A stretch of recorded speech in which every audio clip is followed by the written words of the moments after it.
Hi, everybody, and welcome back to Chee-Tash. My name is Chris, and today we're going to be talking about 1984, Chapter 1, Part 7, pages 71 through 84. What's the major theme of this part? As we've seen, other parts in Chapter 1 have had like kind of a sort of central theme as to what Orwell is trying to describe, write about in regards to Winston's world. I would say for Part 7, we're going to be talking a lot about Proles, the proletariat of Oceania, and the power that the Proles have, but that they don't really know they have. So if you guys remember, previous parts, themes were the Parsons kids, children, what Winston did at work, how Winston got ready for work, the canteen, meeting Syme, his sexual encounter. So every part has had like a specific job in describing the world of Oceania. And that's just what's going to happen in part 7. We're going to talk about the party, the people, and how the party controls the people. And we've kind of talked about it in other places too, but in here, it'll just kind of go a little bit deeper. So Winston starts off, we meet Winston, and he's writing in his diary. And the first lines that we see him writing are, "If there is hope, it lies in the Proles. If there was hope, it must lie in the Proles, because only there, in those swarming, disregarded masses, 85% of the population of Oceania, could the force to destroy the party ever be generated." So we see where the true power is. Yes, Big Brother and the party has a lot of the power, but that's because of the manipulation that they've done with the past, the fear, the use of thought police, and essentially the fear of being watched and judged. And they're using that fear. It's not that the party is in itself looking over you. It's almost like, and they are looking over you with telescreens and with the thought police, etc. But it's other people too. You have to be worried about other people. Winston's talked about this before. You have to be wary of what you say, but also how you look. Just like, remember that guy who he saw, I think this was just in part 6, there was a guy walking down the street and he sees the guy, and the guy's got a really sad look on his face, an anxious look on his face, and he just kind of thinks to himself, oh, this guy's a goner. You can't look like that. And Winston's talked about when he was in the canteen, he talks about face crime. Like, you have to be really careful with how you look, not just to the telescreens, but I think you have to be careful with what you say, what you do, how you look in front of other people.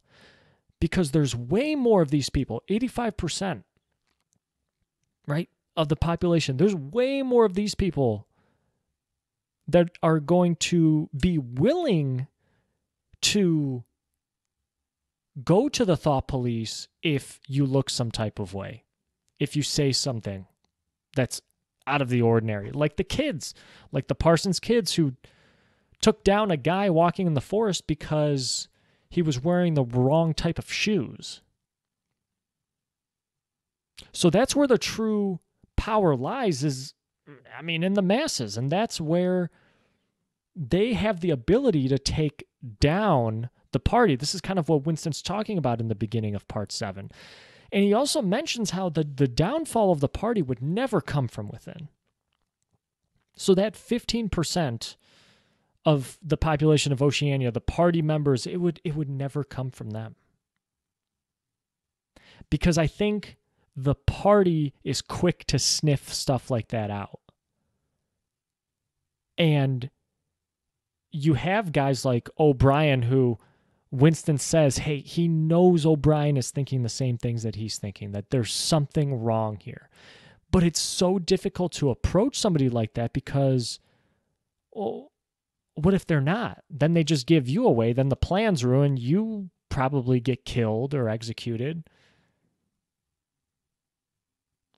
And then your plan's done for. So the real power is within the proles, who are not even conscious of what's going on. They don't know their own strength. They don't care. They're too busy with the pleasures of Oceania. That's why they had different reading materials and different things produced for party members and for everybody else. Party members were getting different literature, different films than what the proles were getting. The proles were getting like sports, gambling, sex, alcohol, probably shittier food too, probably had shittier diets. They don't really have time to like gather themselves up, all the 85% of them, because they're too worried about just living day to day. And maybe that's the goal of the party, because they know the power lies within the proles. They just need them to focus on getting by to the next day. So Winston goes on and he talks about how the proles are not really conscious of their own strength. And we're going to see a quote on the next slide here that kind of exemplifies this. So he says that they would not need to conspire. They needed only to rise up and shake themselves like a horse shaking off flies. If they chose, they could blow the party to pieces tomorrow morning. Surely sooner or later it must occur for them to do it, but yet it never really happens. So he talks about, there's a shining example of this. There's a story that he tells of a riot. It's like about like 100 people.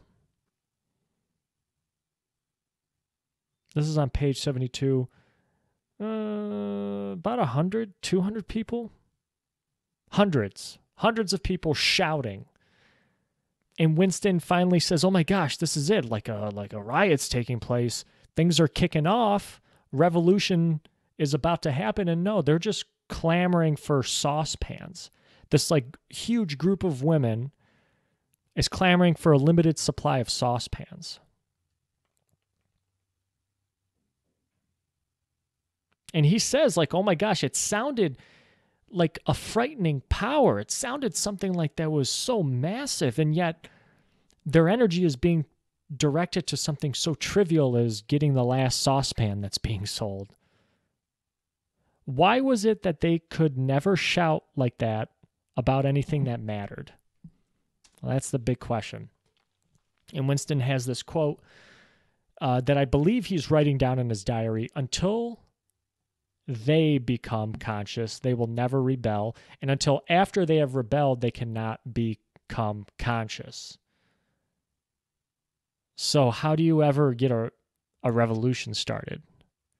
It's kind of like what they say when you go to apply for jobs. Hey, we're looking for entry-level work, but we need 5 years of experience. So you're like, oh, but I need the entry-level work to get the experience, but I also need the experience to get the entry-level work, and it's like a kind of a chicken and the egg kind of thing. So how does this happen? Will it ever happen? I mean, by the way that Winston is describing it here, it's going to take something massive. Massive. So we learned a little bit more on the proles, the proletariat, the working class. We found out from, he's reading over a children's textbook, history textbook, I guess. And he's kind of just reading this to us, the reader here. And he's saying that the proles were liberated by the party. And they were liberated because they were oppressed by capitalists. This is prior to the Great Purges. And the proles are natural inferiors to the party. So he kind of calls out the party and Big Brother for simultaneously liberating the party from being oppressed, but then also they're still oppressing the people that they liberated. It's a classic example of doublethink right there. Like, hey, these people are oppressing you, but we're also going to oppress you too. You're naturally inferior if you're not in the party. And the proles are counted on to work and breed.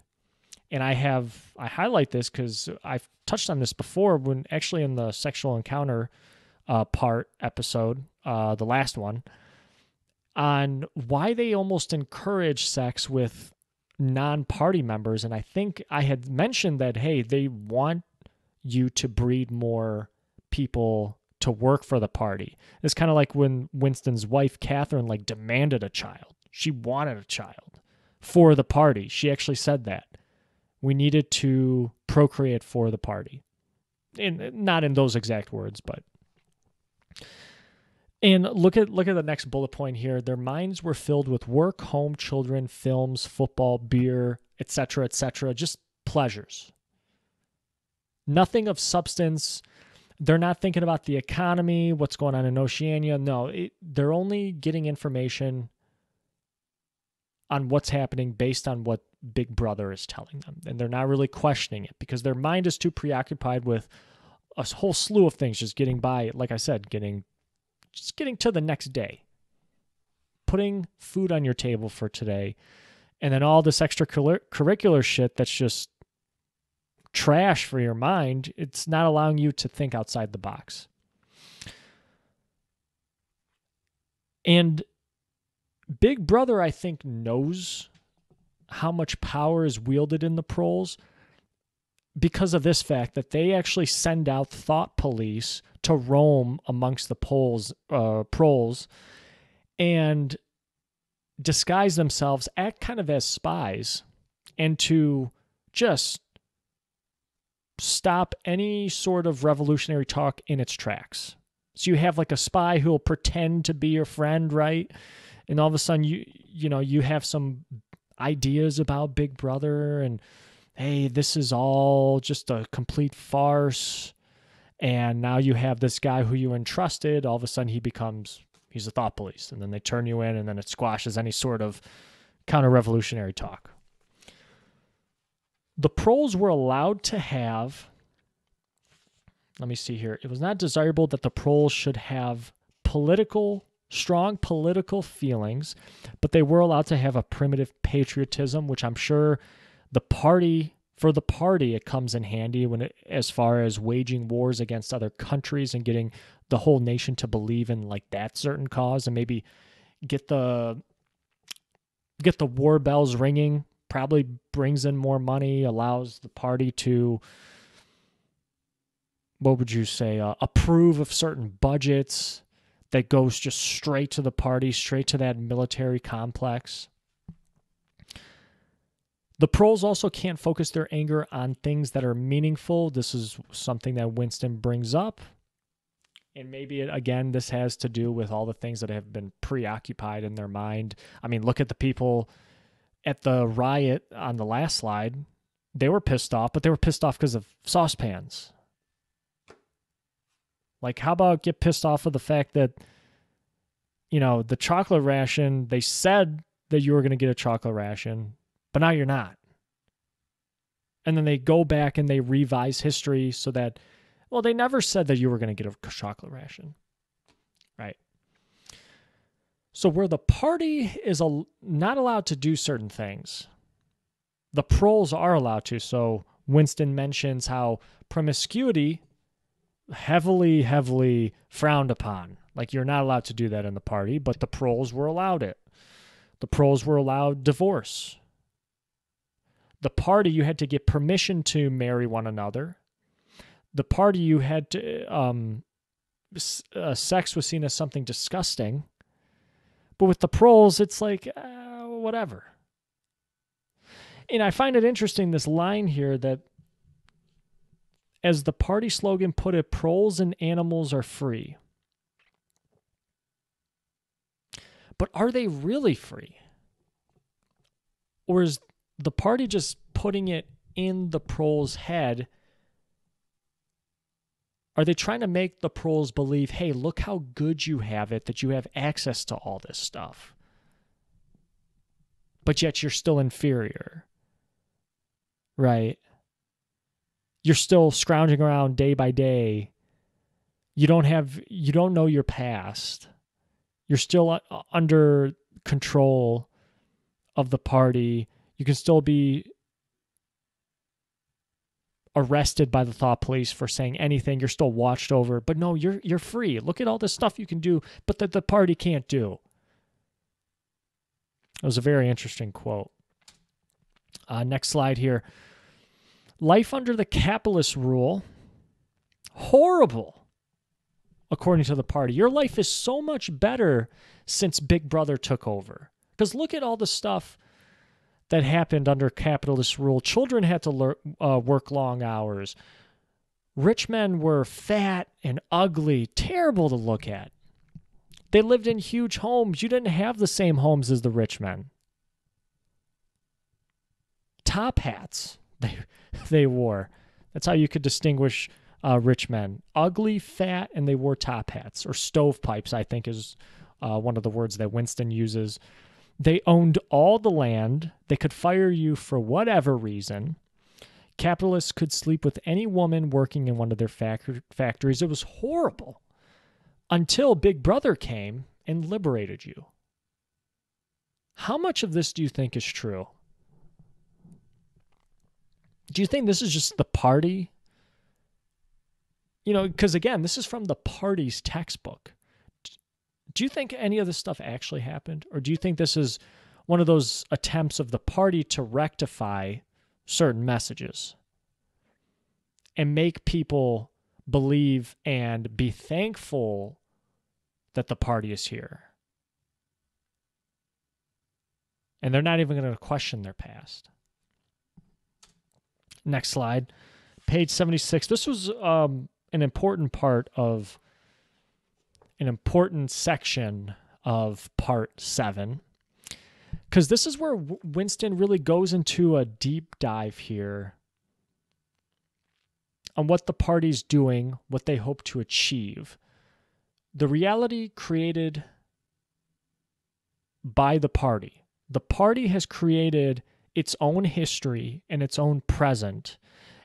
There was a quote from, I think, part 2 or 3 where Winston says, those who control the past control the present, and those who control the present control the future. Something like that.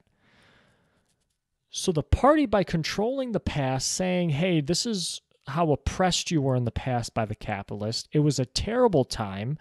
Be thankful for where the life you live right now. So they are controlling your reality.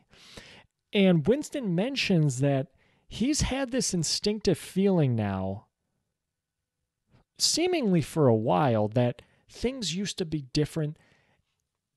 And he doesn't use this word, but I'm going to say it because it really sounds like Winston believes that things used to be better.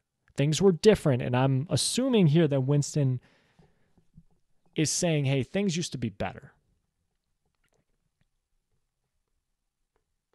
Things used to be better. What you lived bore no resemblance to the party lifestyle. It's kind of like an us versus them kind of thing. Because the Proles are living way different lives than anybody in the party.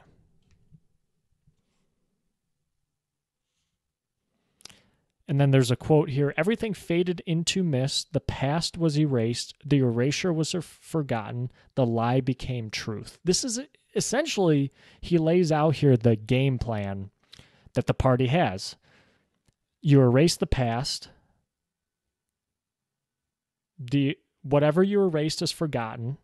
You replace it with something desirable that you want the people to remember, and then that thing then becomes their truth.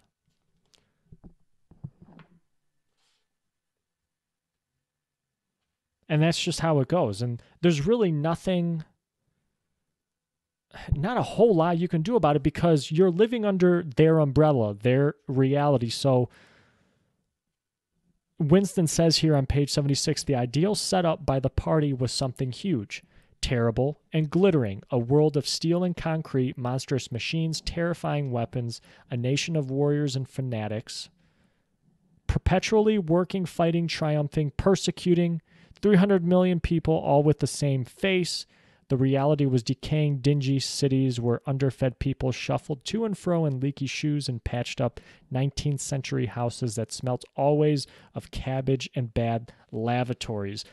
But the party can make you think that all that stuff is okay because, oh my gosh, this is so much better than what it was before. And you're not going to question it because the party is hiding behind that world of steel, concrete, monstrous machines, terrifying weapons, a nation of warriors, a nation of people, all under their control, who are so bought into the system that they're not going to go against it, and they're going to rat you out when you try to speak out against it. That's the reality that you live in Oceania. That's the reality Winston's living in. But that can all be turned around because Winston, and we talked about this a few episodes ago, Winston had evidence of an act of falsification. He actually had evidence of this. So, why would this matter? Well, what is the act of falsification? What is the evidence he has? So, what he has is essentially a newspaper article from the Times of these three guys, Jones, Aronson, and Rutherford B. Hayes. So these three guys are surviving counter-revolutionaries of the Great Purges of the 60s. Winston comes across this piece of evidence in 1973. He says this is about the time when Winston and Catherine parted ways, or it was after the time Winston and Catherine had parted ways. And this newspaper clipping portrays these three guys. Well, who are these three guys again? Counter-revolutionaries. They end up getting arrested, disappeared. They reappear, confess to their crimes. They are then pardoned and then reinstated in the party and release some apologies saying, hey, this won't happen again, yada, yada, yada. So, bad people, right? According to the party, these three guys. But we allowed them back into the party and we reinstated them. We pardoned them. We said it's okay. They apologized. Okay, nobody's feelings are hurt here. Winston one day sees them in that Chestnut Tree Cafe. We've heard that Syme likes hanging around the Chestnut Tree Cafe. And the three guys are sitting there. So this is post-arrest, post-reinstatement. They're sitting in silence. Nobody's around them. They are all motionless. Nobody's talking, right? Next thing you know, Rutherford is full of tears, and the other two have broken noses. They are then rearrested shortly thereafter, and then confess to all their original crimes, and eventually they're put to death. We're going to talk about the Chestnut Tree Cafe in a second. But while at work in 1973, Winston finds this article from the Times, a piece from 10 years earlier, so 1963. And when did the purges take place? Great Purges of the 60s. This piece actually sees the three men at a party function.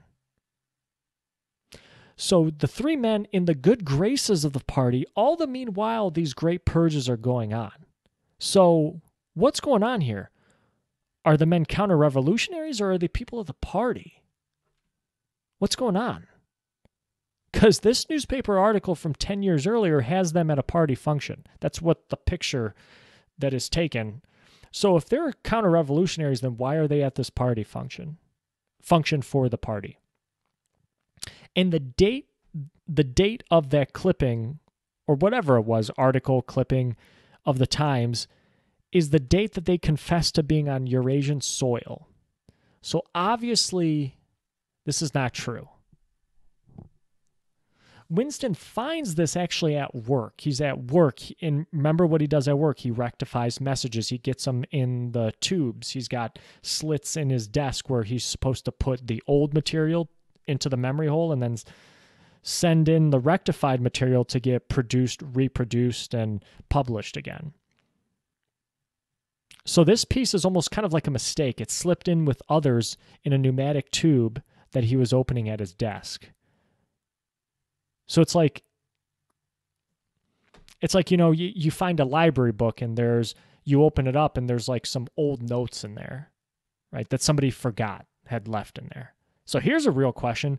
Was it slipped in there by somebody wanting Winston to know? Or was it, I don't know, just a mistake? Was it purposeful that it was in there is all I'm trying to say.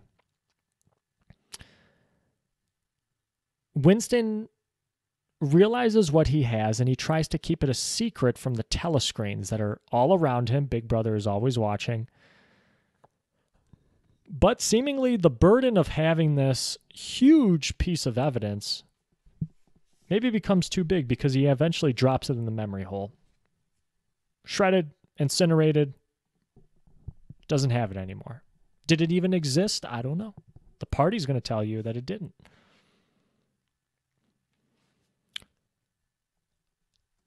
But would that do any good if you had that?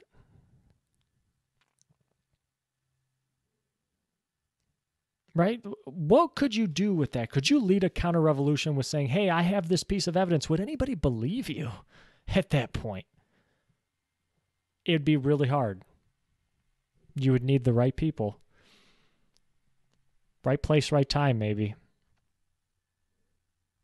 The past not only changes, but changes continuously. So with the evidence that Winston has and with what came out in present time about those three men, right? They confessed to their crimes twice. They said that they were charged with being on Eurasian soil. But Winston says, hey, that story might have changed multiple times. It might have been, hey, we were on Eurasian soil, our enemies soiled this one day. We were in Canada the next day. We were at a party function originally. It just keeps changing. And Winston asks a question. Let me see if I can find it. I understand how. I do not understand why. How they're doing it is essentially where Winston works, the Ministry of Truth. They're rectifying messages, but the why? Why are they doing it? There's a discussion question about this. Why are they doing it? And it's not that the party would kill you for believing something they did not. It's that the crazy thing here is that they might be right. So in anything they say, they might be right, even though they're lying. But you just think in your head like, oh my gosh, the party's saying it. They got to be right. That's the thing that kills Winston. That's the thing, and when I say kill, that's the thing that really bothers Winston, is that the party will tell you 2 + 2 = 5. And you might,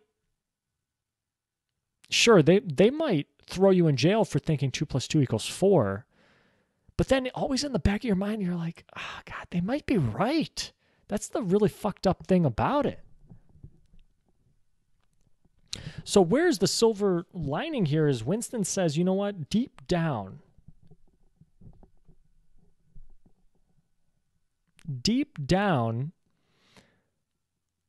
you have to hold on to truisms.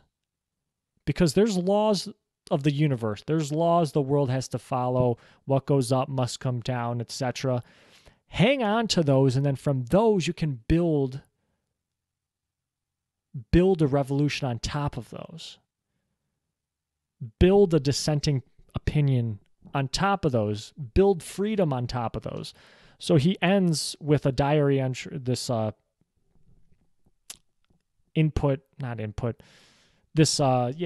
entry into his diary. Freedom is the freedom to say that 2 + 2 = 4. If that is granted, all else follows. If we can all come to that agreement, hey, big brother, if we can all come to that agreement, hey, then what else can follow from there? Hey, big brother's been changing the past. Hey, things were not as bad as big brother is saying when the capitalists were around. All else kind of builds off of that. Let me just read one more thing. Or that the force of gravity works, or that the past is unchangeable if both the past and the external world exist only in the mind, and if the mind itself is controllable, what then?